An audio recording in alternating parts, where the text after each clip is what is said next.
Now, final review here, I've been very happy with the comfort.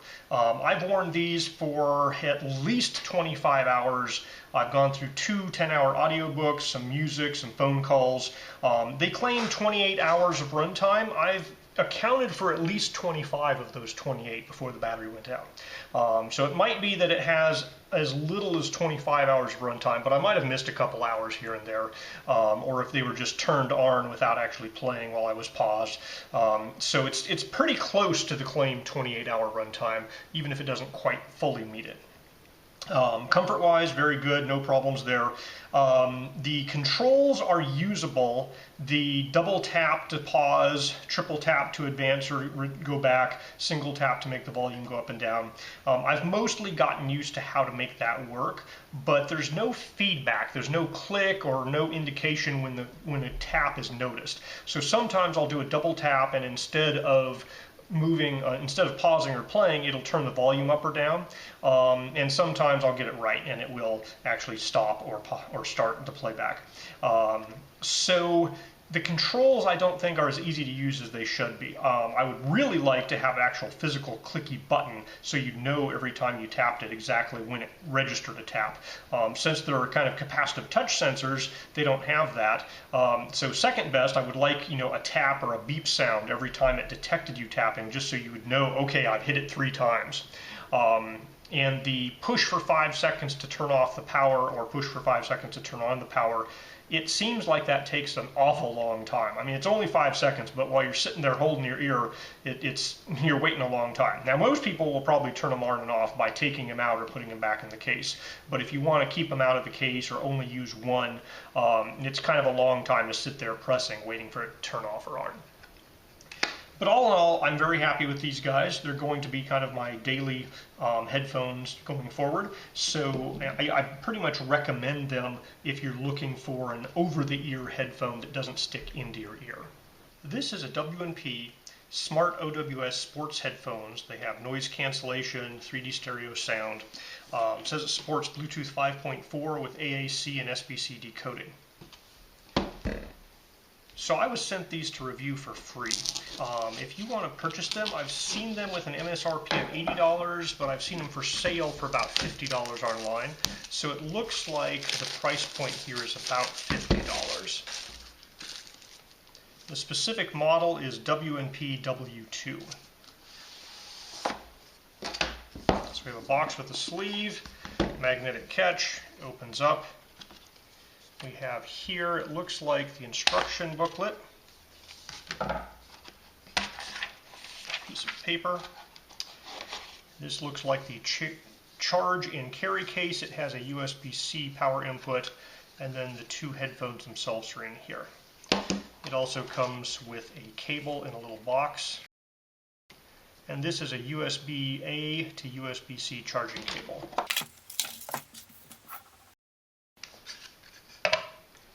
So an individual earphone weighs 10 grams, maybe 10.5 grams. And with the case, the entire package here is 72 grams. All right, the paper inside says W&P Wisdom and Pure. The box in the back has Well Power is the company name. So inside of the charging case here, there's a little bit of writing, and it basically says that the headphone battery capacity or the earphone battery capacity is 80 milliamp hours, and then the charging compartment battery capacity is 400 milliamp hours. And I don't know if that's 80 per or if it's 40 each, and it's 80 across the 2 of them. The basic operation looks pretty easy. When you take these out of the charging case, they're going to automatically turn on, and if they haven't been connected to anything, they're going to be automatically in pairing mode, so you just pair to them. If you put them back in the charging case and close the lid, they'll automatically turn off and start charging. So you don't have to touch anything if you don't want to. Now there's a lot of buttons you can push to change things around. So they have a game mode and a music mode. I'm assuming the game mode is low latency, and then the music mode is higher quality but more latency. So if you long press the right headset for 2 seconds, it'll beep twice and that moves into game mode. If you long press for 2 seconds on the right headset and it beeps once, it moves into music mode. There's a voice assistant you can trigger. If you long press the left headset for 2 seconds, then you'll be talking to your voice assistant. Now, While you're in music mode, you can double click to pause or start music playback. Volume plus and minus is a single click. Left headphone makes it go down, right headphone makes it go up. To play the previous song, you 3-click the left headphone. To play the next song, you triple-click the right headphone. And then if somebody calls you, you can double-click to answer the call or long press for 2 seconds to reject the call. And if you double-click again, it ends the call. So, you know, it's the number of times you push. There's little capacitive touch sensors kind of where the logo are. So if you need to unpair Bluetooth, you click each earbud 5 times and a tone will sound. It goes 4 beeps. They also have a whole bunch of status lights for you know, the headphones and for the charging case and so forth. All right, now when I first take them out, there's little protective pieces of plastic covering up the contacts, so they don't know they've been taken out, and I think they're kind of in a dormant shipping state. So I'm going to take these 2 little pieces of translucent blue protective plastic off, and I'm going to put them back into their charging case. And when I do that, the blue lights turn on. This one is white and blue. This one I put in. The light hasn't lit up. I'm not sure if it's not touching or whatever. I saw a little flash there. It might be trying to pair. I'm going to close the lid on it and see if closing the lid will push it down enough. Now, the charging case has a white icon on it when it is charging the earphones, but I don't know for certain. It looks like this one was charging because the light was solid. And when I opened it up, it started making noises and beeping. So this is the left ear. And this one over here is the right ear. So I'm going to see if I can find them. There's the W&P W2. I click on them. It says pairing. Now there's actually 2 of them. There's a Bluetooth icon and a headset icon. So I'm going to go to the headset icon and try pairing the headset icon. I think I was perhaps supposed to pair that one instead of the one with the plain old Bluetooth icon.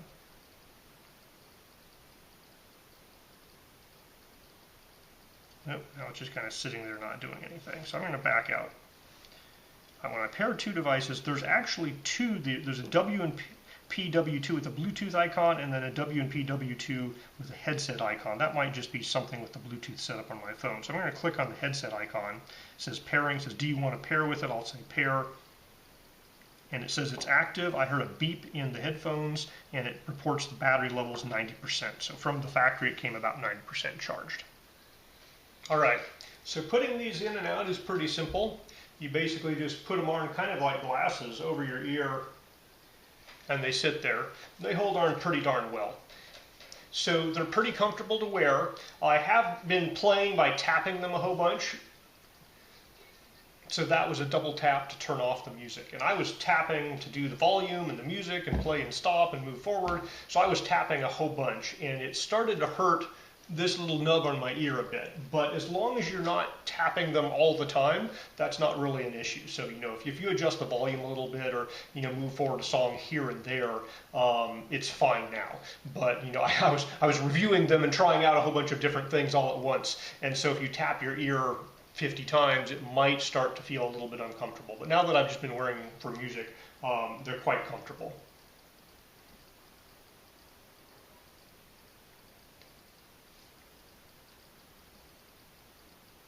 So that's a double tap. Here's a triple tap. And that jumps to the next song. And a single tap will increase the volume, or a single tap on the other ear will decrease the volume. All right. So in normal usage, if you put these guys back into the case and then close it, they'll turn off and just start charging. And then when you pull them out of the case, they both turn on and just start working with your phone. But it is possible to manually shut them off. So if you push and hold for about 5 seconds, you'll get 4 tones, do-do-do-do, and they both turn off. So whichever one you push and hold for 5 seconds, it sends a signal to the other one and they both turn off. But when you turn them back on manually, you push and hold for about 3 or 4 seconds and you'll get 4 tones going do-do-do-do. only the one you push and held turned on, and it will eventually connect to your phone, and you can use it all by itself without the other one connected. But if you want the other one to do stereo sound, you have to push and hold on the other one to make it go do-do-do-do, and then they connect and they work in stereo. So if you manually turn them off and you're manually turning them on, you have to manually turn on each one independently because it can't be woken up by the radio signal. Or, you know, if you get them in some weird state, you put them both back in the case, close the case, and they'll go into charging mode. When you take them out of the case, they'll both turn on and both pair to the last device they were connected to.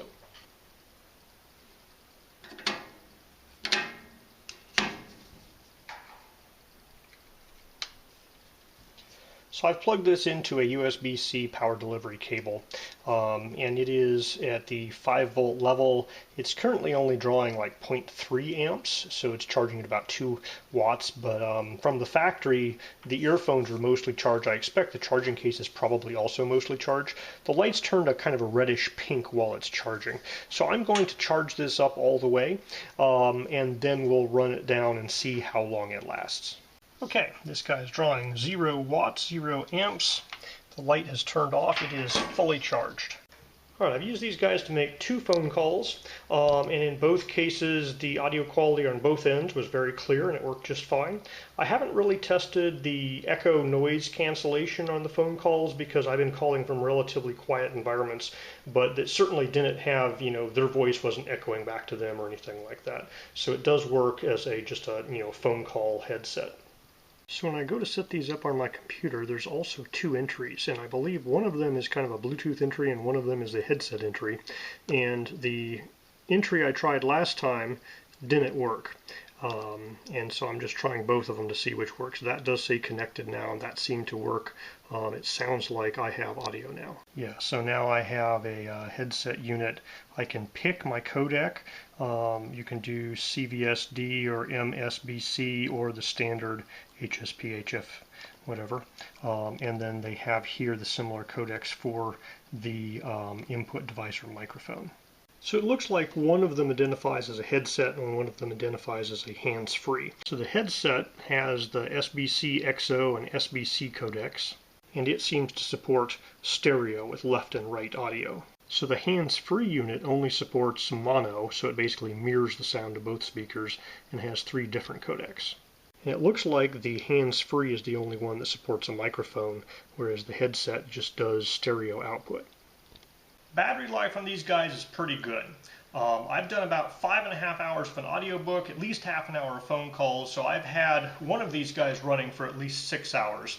I had the other one turned off for about an hour in there, so I was using only one. The one that ran the full 6 hours is starting to give me its low battery alarm. So when it's Bluetooth on my phone, it says it's at a 20% battery, and it does kind of a doo-doo-doo-doo every minute as it's playing. So this one's ready to be recharged. So I'm going to say 6 hours of battery life on the little headphones themselves. So no complaints with the comfort. I've had these in for about 6 hours over the last day and a half, probably no more than maybe 2 hours at a time continuous wear, but they're perfectly comfortable. All right, so I'm going to put these guys back into the case. One of them will need a little more charging than the other, but we're basically going to charge them up with the case. And I'll basically keep doing that and see kind of how long the whole package with the case and the earphones lasts. I wasn't keeping exact track of the time, but somewhere between 2 hours and 3 hours that white light turned off, indicating that these guys are fully recharged and ready to go for probably another 6 hours or so. Alright, I believe I have exhausted the battery in the case. Now, these guys are still working, but my phone tells me they're reporting like 40% battery. When I put them in and close this is flashing red. So I believe that the battery inside of the case is already exhausted, and so it's not currently recharging. But the earbuds still have some power, so I'm going to wait until one of them starts beeping at me with the low battery message.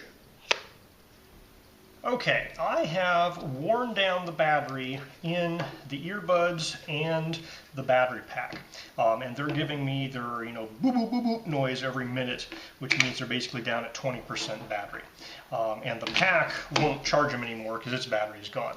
So we're going to plug this guy into a USB port and charge the whole thing up and keep track of how much power it takes in, and then we will see, if that matches up with the supposed amount of batteries that are in this whole package.